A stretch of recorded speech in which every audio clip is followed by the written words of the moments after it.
I was thought you were going to start it off, Brian, because you had Well, this idea.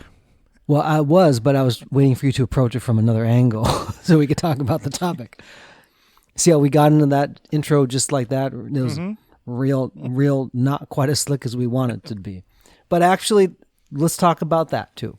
Because when Josh and I talk about things, we will have probably done some mental calisthenics, at least around a topic, Usually, yeah. before we present. And the way that we do it is trying to get you to think about it in a different sort of way. People are multifaceted. Who they are, how they think, what influences them, especially now when you have like a flat interaction like on social media, you don't get the nuance of somebody. And oftentimes those are the things that you don't recognize that are actually supporting the thing that you see. So untapped multifacetedness, or what lies beneath it, we'll call it something fancy. Yeah, let's do that. All right. Launch out onto the loop with us today as we discuss this topic on Curiosity Continuum.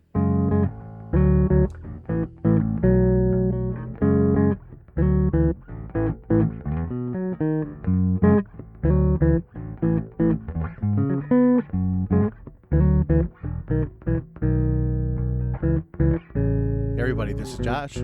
And this is Brian. Welcome to Curiosity Continuum. We are a podcast and movement started by two lifelong friends whose mission is to guide you through a changing world, help you by level up your contextual awareness, and sharpen your collaboration and problem-solving skills.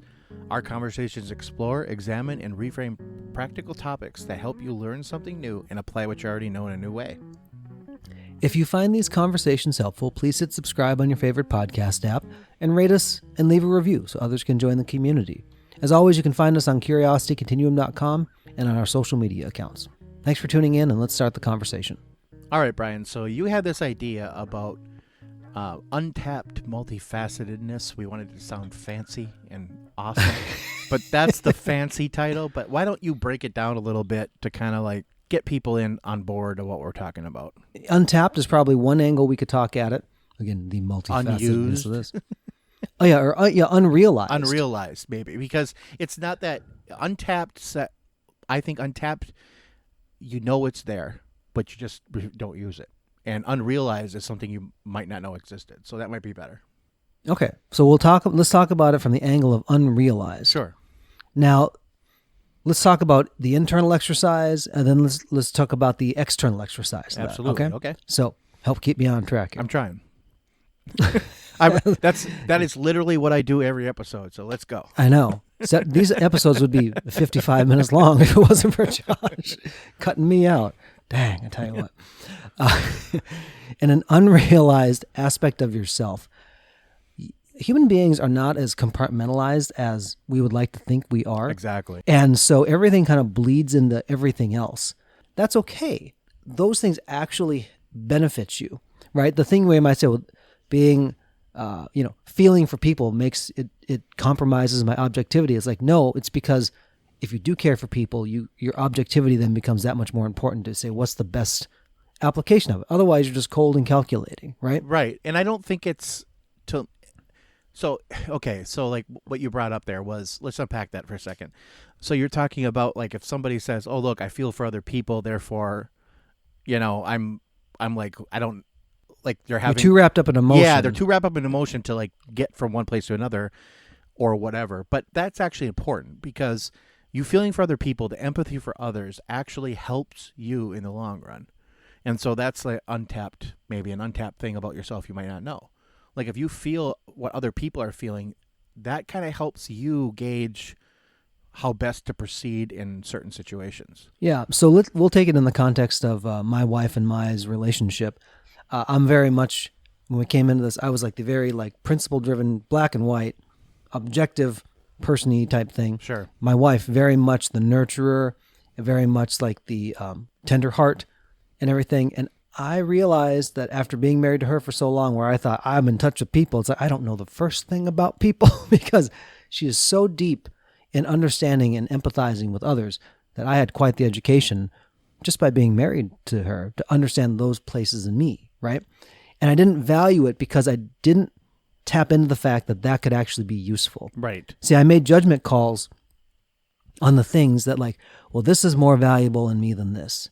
And this is more valuable than this. And I think depending on how you grow up and the circumstances that you're raised in and all that kind of stuff, it's going to either reinforce what's kind of there already or may try to hijack the system entirely, right? But you almost like, you stop paying attention to these other parts of you because you don't feel like it's actually contributing to whatever. And again, like you've propped up this whatever, like, well, this is more important, therefore I have to shut off these parts of myself to be that. Right. And in reality, you don't have to shut off other parts of yourself. You just have to learn to blend them into the whole. And if you learn that skill, and especially, like Brian was saying, like you becoming more empathetic towards others, or you actually are seeing what other people are doing in a different way, it actually helps you learn more about yourself because you're going to see a different part of yourself you may not have seen. And it's a good skill to get into. And you should learn to value those things that you bring to the table, even though it's not somebody else. Like, when you're growing up, it's like, and you kind of maybe just want to fit in with a group or something like that. It's really tempting just to go like, well, yeah, I'm like this. And you kind of put on some type of hat in your, mental mind or something like that to be able to fit in. But the thing that makes you kind of unique or kind of quirky is what makes you special. And that is what the world actually needs, is that kind of that whole being, So some of those things you don't realize they blend into other things. Like I didn't realize how much my skills in something like mathematics or understanding numbers and analyzing things actually benefited my creative mind. Right. Because it's just something I always integrated. But when I became aware of the facets where something began and ended and how I could cross-pollinate, that's really where I go, oh, okay, this is why this is valuable the way it is. Self-discovery exercise is the big part. Let's turn it quickly to the external piece of it. This is probably more about what I had in my mind as I was talking through this, is that we established kind of like there's complexity within a human being. There's different experiences that you would never know depending on what context you enter into a conversation with somebody, right? Sure. Until you find it out. You go, oh man, I never knew that about you. That was how you were raised, or man, this happened to you, or like I didn't know you served in the military, and I didn't know that you traveled the world. There's all these other things that like maybe don't get ever talked about, but it's right. Presenting in the person that you're talking to in that moment. Right. One of the things that will limit you in understanding people is if you try to almost like fit them into some type of archetype that you say, oh, they're a finance person. That means that they're blah, blah, blah, blah, blah, blah, blah. Now, are there certain characteristics that you have to be a successful finance person? Sure. I mean, please be good with numbers if you're a finance person. Right. Don't be like, it's close enough. It's you're off by millions and millions of dollars. Like that's not what that is. What other things are driving that person? Because I think sometimes when people look at experts, they look at people and say, that person knows what they're talking about, or I trust that person, whatever. And experts can earn their title, rightfully so. So I don't mean denigration to experts. But when you're looking at people to go like, well, I don't know if they'd be good at that, or I don't know if they'd be this, because, they're a this, they're a that. Have you ever stopped to ask yourself, like, what are the other underlying layers? Like if you turned it and it was this way, and like, what if this led and this fit into it? Could that work? And people are bad at that. People are bad at trying to like almost like turn the diamond another way to see it, the other facet of how this thing could be. And that's actually where people really find a lot of enjoyment sometimes to innovate, especially if they want to change tracks, to find that life. Yeah, so that's a good point, Brian. And you're talking about almost looking at things from your perspective and seeing how they relate to you. And that's how we always look at everything.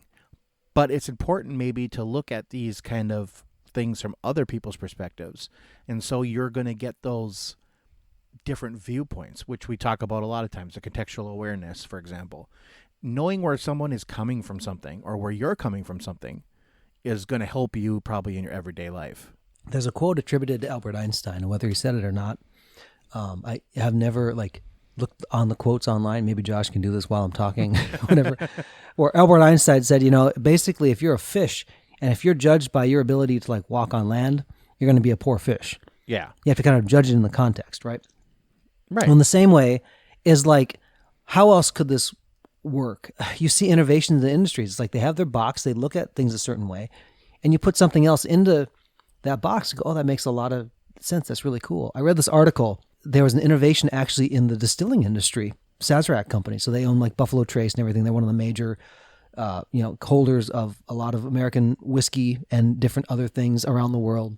Part of the labor intensive process in like understanding like the purity of the distilled liquor, the spirit, how thick the glass was, and all these other kinds of things. You had to open the product, destroy the product, and it could be very laborious depending on what that whole thing was, right? Right. And it was a really, really big labor intensive thing. And so an employee at the company said, they had an epiphany. They went to the dentist, and like there was this thing where they scanned, they go, oh yeah, this stuff has been in the dental industry for years. They said, what if we just did this over here? And then the really smart like engineers got together and they said, actually, we could do this. And so now they can put this bottle without destroying it under this machine that they designed. And in like moments, it spits out all the specs about the density of the glass, how thick it is, the cork, any of the particulates that are inside of it. And it shaved off like months of time. Right. I mean, like, it's like, this is awesome. I mean, these are two common things that like, I never would have thought of it that way, but I did it here. And you know what? It wasn't born in the lab of like, in the corporate world, like here's the continuous improvement model, what we try to do. It was literally an employee that went to the dentist to go, I bet you we could use it over here. And when you actually are willing to listen to that, which so kudos to that company for saying like, I like that idea. Let's explore that. They were willing to not be the expert to say, well, let's try this. And then they had to communicate with people not like themselves to say, could we bring it into here? And they're like, well, we've never heard that before. And now it's something available to the entire industry. That's pretty cool. And so this quote that Brian was talking about is actually a quote that is attributed to Albert Einstein, but he never said. And I think it's applicable. So the quote is, everyone is a genius, but if you judge a fish by its ability to climb a tree, it will live its whole life believing that it is stupid. There you go. Said by not Albert Einstein, but it's a good quote nevertheless. So yes, it is. We should almost have a series about the so-and-so did not say this. That would be kind of a fun Yep. one. Yes. Anyway, so there's different ways where you may have thought about something. And you know what? Like, if we looked at it this way, what would that mean? It means that you have to be curious about something. Right. Maybe your curiosity is on a continuum. Maybe. Dun, dun, dun, dun. On something. a loop. In the loop, I know. Don't have the self-limiting view of yourself or a situation or how something else could be used. That's how things stay the same. If you want to change something, it's going to require not listening to experts. Because if you're an expert, it means you've learned about something that's already there. Right. You want to learn But new things.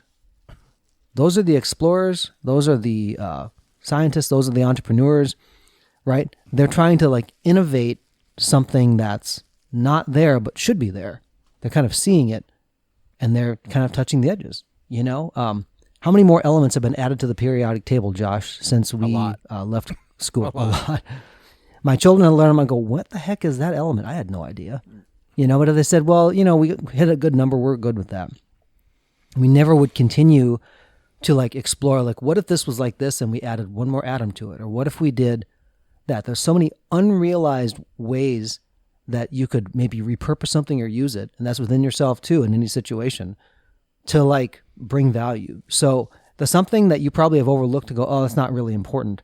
Go back and ask yourself, why don't I think that's important? Correct. And it'd be a good exercise for you to sit in your front porch and just have a moment to go, why did I ever do that? And start to explore all the way back, or as far back as you need to go, why that might be.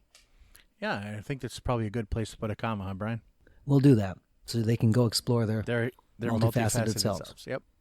Yes. Until next time, this is Brian. And this is Josh. For Curiosity Continuum.